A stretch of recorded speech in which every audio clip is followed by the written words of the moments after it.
You're listening to the Trade Show Insights Podcast, Season 15, Episode 13.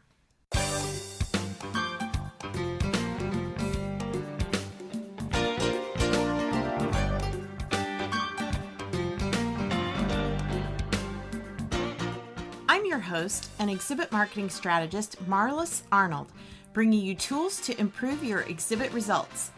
On today's episode, brought to you by the Exhibit Marketers Cafe, we're going to break down some of the things that you can learn from this year's unconventional political conventions.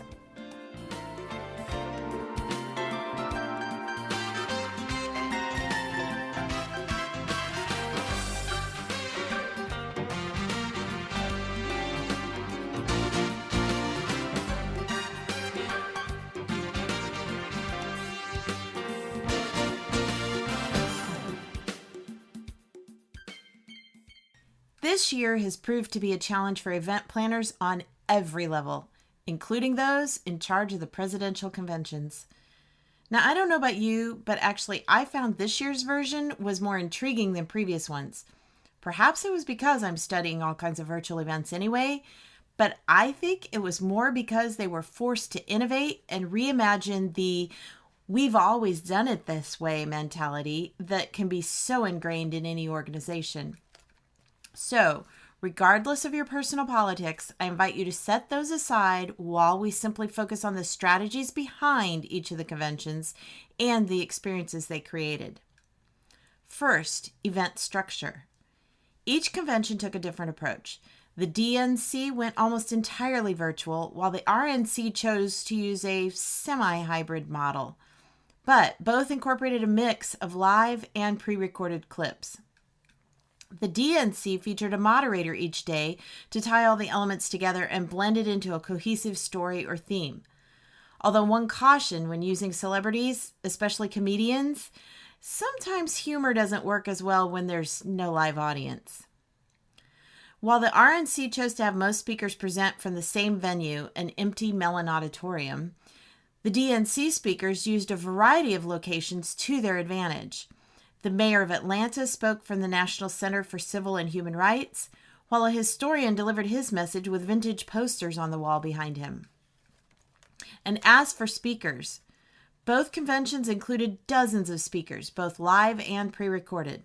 There was also a mix of professional politicians and average Americans. And you know what? Some of the most powerful and memorable presentations came from the person next door, like the woman from Arizona who shared about losing her dad to the virus, or the 13-year-old New Hampshire boy who shared his heartfelt story in spite of his stuttering, or a woman who was pardoned after spending 21 years in prison.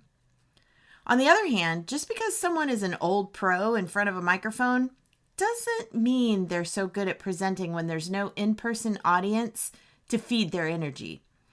It can be a challenge for one who's used to doing keynotes in front of a live audience. They may often pause, waiting for a response. They may also come across as insincere or unprepared if they're simply reading from a teleprompter. Overall, most of the speeches were short, and those who ran long weren't necessarily better. And some were even combined to save time.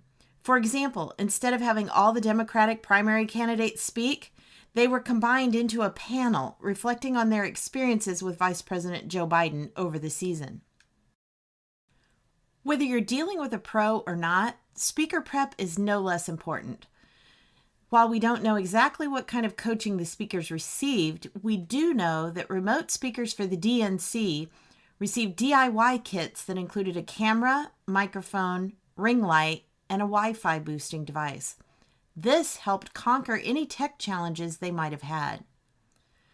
And when it came time for the roll call of states, the DNC did it on location.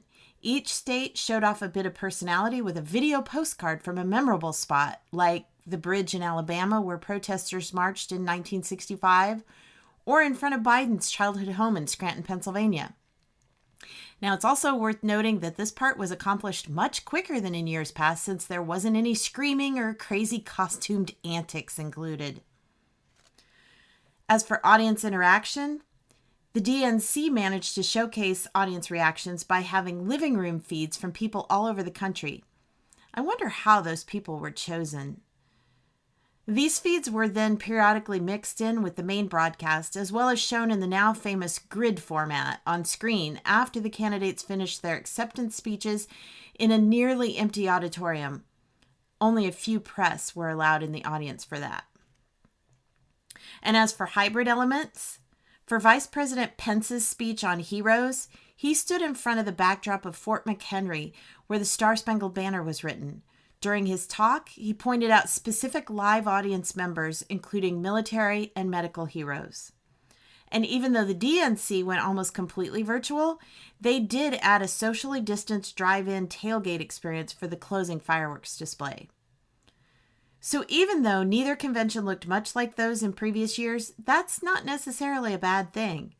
Now, instead of watching thousands of people gathered in an arena, we, the remote audience, were provided with a more personal, accessible experience.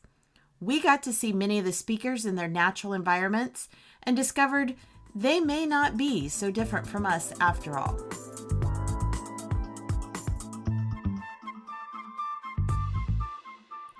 If you enjoyed today's episode and would like more, you can subscribe to the podcast and automatically receive future episodes on your chosen device.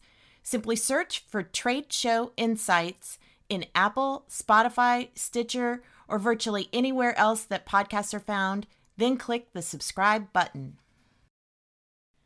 Trade Show Insights is protected by the Creative Commons copyright license. You may feel free to share this recording with colleagues or embed it on your own blog as long as it's shared in its entirety and is not used for commercial purposes.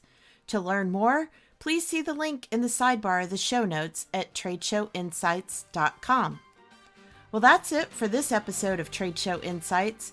Be sure to check out our show notes and archives at tradeshowinsights.com. You can also connect with me using the social media links or the contact page on the site. I'm Marlis Arnold. Thanks for listening, and be sure to join us next time for more tools to improve your exhibit results.